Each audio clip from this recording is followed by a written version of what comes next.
홈팀 아스톤 빌라의 전술에 말려 토트넘 선수들은 다른 때보다도 발이 무겁고 지쳐 있었으며 해설자마저도 오늘 토트넘은 아스톤 빌라 홈구장에 와서 패배할 거다라고 말하였습니다.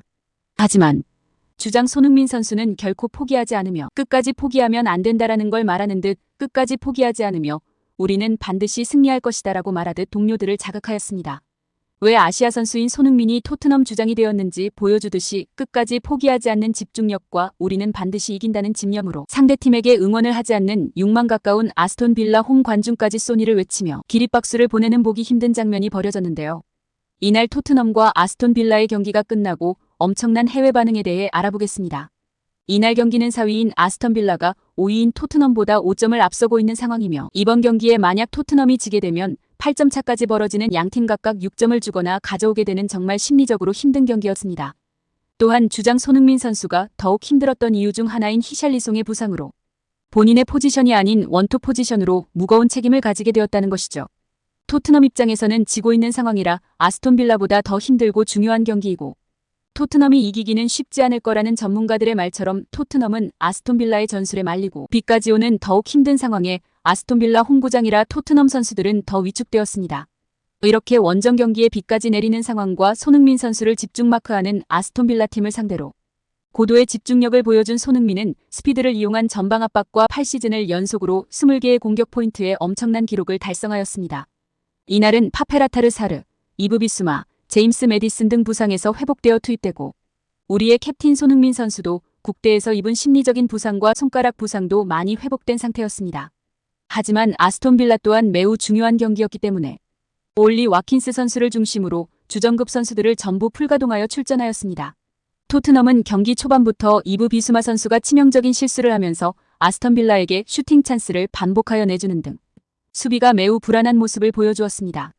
오히려 손흥민을 중심으로 하는 전략인 수비수 뒷공간을 이용한 역습을 아스톤 빌라가 토트넘의 수비의 약점을 이용하는 전술로 토트넘은 매우 어려운 경기를 펼쳤습니다. 볼점유율은 토트넘이 훨씬 높았으나 수비의 불안뿐 아니라 미드필드 지역에서 어이가 없는 실책들로 볼을 스틸당하는 장면도 이날 여러 번 나왔습니다. 이렇게 토트넘 선수들이 답답한 경기를 하였지만 손흥민 선수는 이런 흐름 속에도 왜 캡틴 손흥민인가의 차이를 보여주었는데요. 전반 26분 클루셉스키 선수에게 위협적인 패스를 하였으나 아쉽게도 오프사이드로 무산이 되고 말았고 32분경 손흥민 선수는 수비수 3명이 둘러싸여 있는 상황에서도 3명의 수비수들 사이에서 볼을 살려서 나오는 등 공격수의 자리에서 뿐 아니라 수비 지역까지 내려오는 공격수이면서 플레이메이커로서의 역할을 하였습니다. 다들 아시겠지만 비가 오는 날은 체력 저하가 더 빨리 오는데 이런 날에 일반 공격수들은 전형적인 포처의 행동, 즉 공격수의 역할만 하는 게 아닌 수비수까지 내려와서 모든 경기에 플레이메이커를 한다는 건 승리에 대한 집중력과 체력이 아니면 불가능합니다. 이렇게 손흥민의 활약에도 토트넘은 전반 경기가 끝날 때까지 엄청난 미드필더들과 수비수의 실책, 그리고 슈팅 1개의 유효 슈팅은 1개도 하지 못한 최악의 경기력으로 0대0으로 마쳤습니다. 후반이 시작되자마자 최악의 악재가 또 터졌습니다. 그나마 전반에 손흥민과 미키 반더벤 선수가 토트넘을 살리듯 경기를 하였는데 이 선수가 부상으로 선수가 교체되면서 정말 최악의 최악으로 빠지게 되었습니다.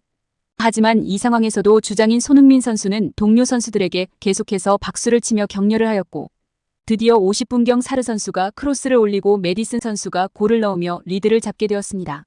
이후 3분 뒤 53분경 손흥민 선수가 또다시 완벽한 패스를 하여 브레넌 존슨 선수가 마무리를 지으면서 2대0으로 앞서가게 되었습니다. 전반전 유효 슈팅이 0이라는 충격적인 사태와 수비수의 빈번한 실책으로 분위기가 완전히 죽어있던 토트넘이 다시 살아나게 되었습니다.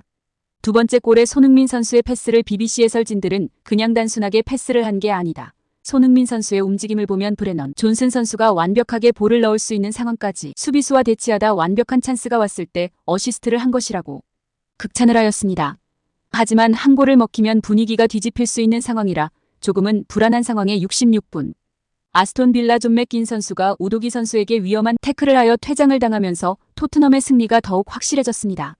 경기 90분에 클루셉스키 선수의 크로스를 손흥민 선수가 환상적인 슈팅으로 골을 넣었습니다.